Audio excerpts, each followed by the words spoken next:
Headline from Thursday Night Football.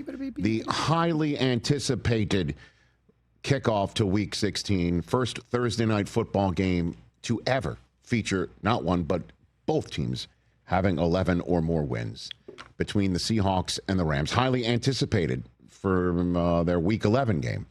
And the headline is Game of the Year.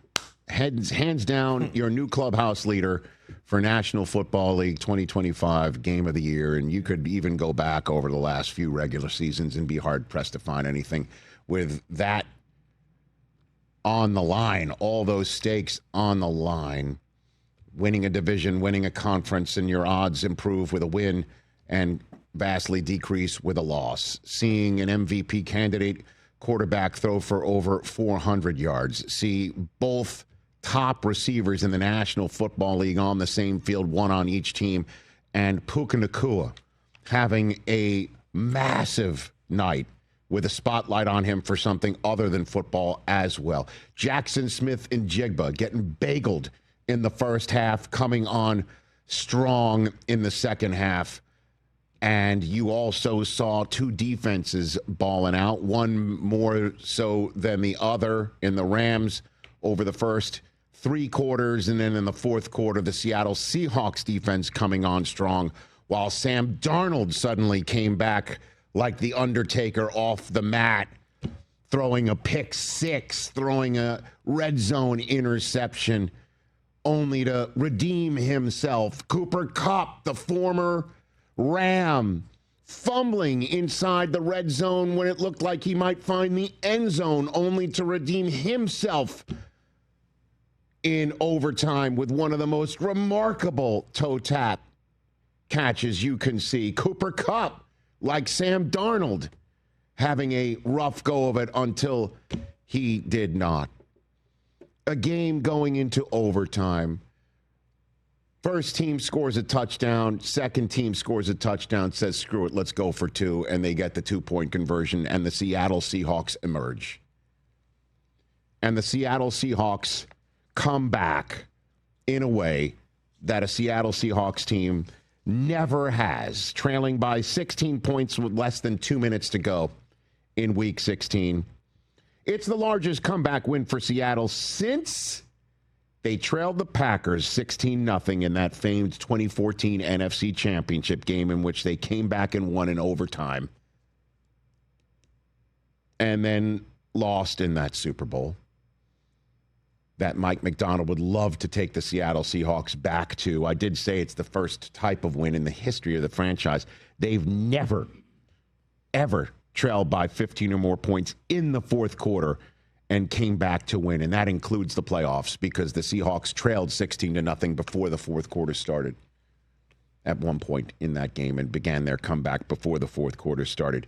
The Seahawks are now in such games trailing by 15 or more points in the fourth quarter. They're now 1-172. And on the flip side, the Los Angeles Rams lose this game in heartbreaking fashion. It's just the second loss in Rams history when leading by 15 or more points in the fourth quarter, including the playoffs. They are now 323-1 in such games. Matthew Stafford became the 5th player in NFL history with 450 or more passing yards, 3 or more passing touchdowns, and no interceptions and a loss. The others are named Jared Goff, Andrew Luck, Big Ben, and yes, Matt Castle did it once. Unbelievable. Puka Nacua with a career-high 225 receiving yards. He now has 573 receiving yards in a 3-game span, his last 3 games. That's the 4th best in the history of the National Football League. Jackson Smith-Njigba comes up with his 13th game with 90 or more receiving yards. That's tied for the second most in a season in NFL history. At some point during the game, you had to sit here and think, is Puka Nacua going to overtake Jackson Smith-Njigba for Offensive Player of the Year? Dude, for real. That's what was all going on in this game. Controversy as well, which we'll get to in a second. But give it up to the Seattle Seahawks, who looked dead and buried Another Sam Darnold interception marred, turnover marred, loss to the Rams, staring him right in the face. A sweep at the hands of the Rams right in the face. And all Darnold does in his final 5 drives of the game is go 8 for 12, 2 passing touchdowns, no interceptions, and a passer rating of a $128.8. The resilient quarterback of the now 1 seed, top of the NFC West, controlling their own destiny to have the entirety of the NFC playoffs go through their house, Seattle Seahawks, Sam Darnold, hit it.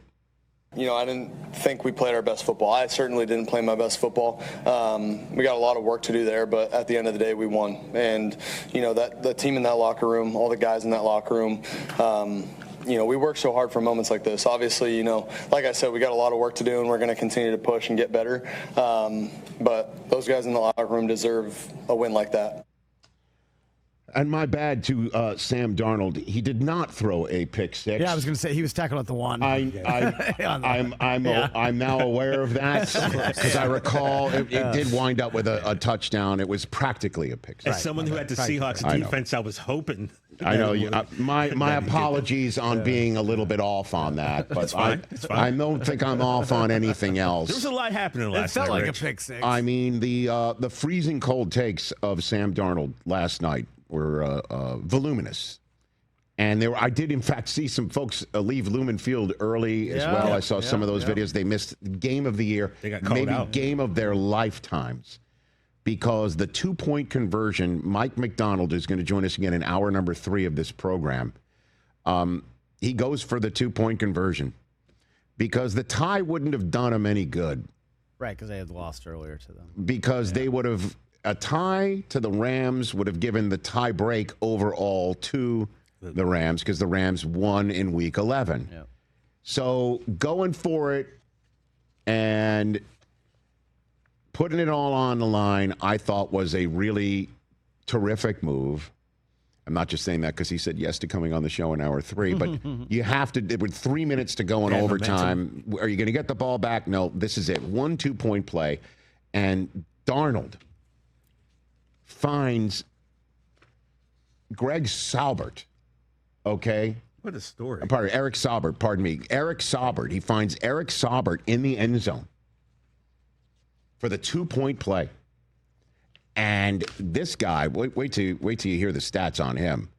But Mike McDonald broke down the play that won it for the Seahawks on this Thursday night. And maybe when we look back, the NFC for the Seahawks, and if they go to the Super Bowl from that 1 seed, maybe the whole damn shooting match. Sauber he's not a guy that gets the ball a lot, but I know it means a lot to this team for him to get that moment at the end. Don't quote me on this, but I'm pretty sure he's like 4th in the progression on that play. And so our offensive line that's a tough front to block. And Sam being able to extend the play and trust his reads and trust his progressions. And just a phenomenal play, man. It was a pretty good feeling when he caught it. Eric Saubert was definitely the 4th receiver in the progression. I'm not an all-22 guy. Just look at the play again. Everybody is locked up in the end zone by the Rams defense. And Saubert blocks to begin with and just leaks out and is wide open. And if Darnold didn't have the protection and Darnold didn't have the gumption to go through his progression calmly, he wouldn't have hit Saubert wide open. And as a matter of fact, the ball almost got batted down at the line. Was it Kobe? Turner, who I believe, who was the one who came up with the interception of Darnold on the goal line with 9:48 to go when you thought this thing was a wrap. And instead, there's Eric Saubert in the end zone, targeted for only the, wait for it, 3rd time all season.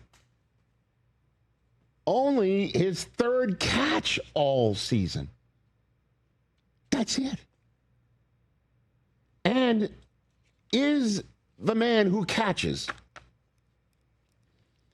the first ever, let me repeat that, first ever successful two-point conversion in overtime in the history of the National Football League. That's never happened. That's how the Seahawks win the game of the year. Get out of here. Hey, you made it all the way to the end. Thanks for that. Check us out every single day streaming live on Disney Plus and the ESPN app 12 to 3 Eastern.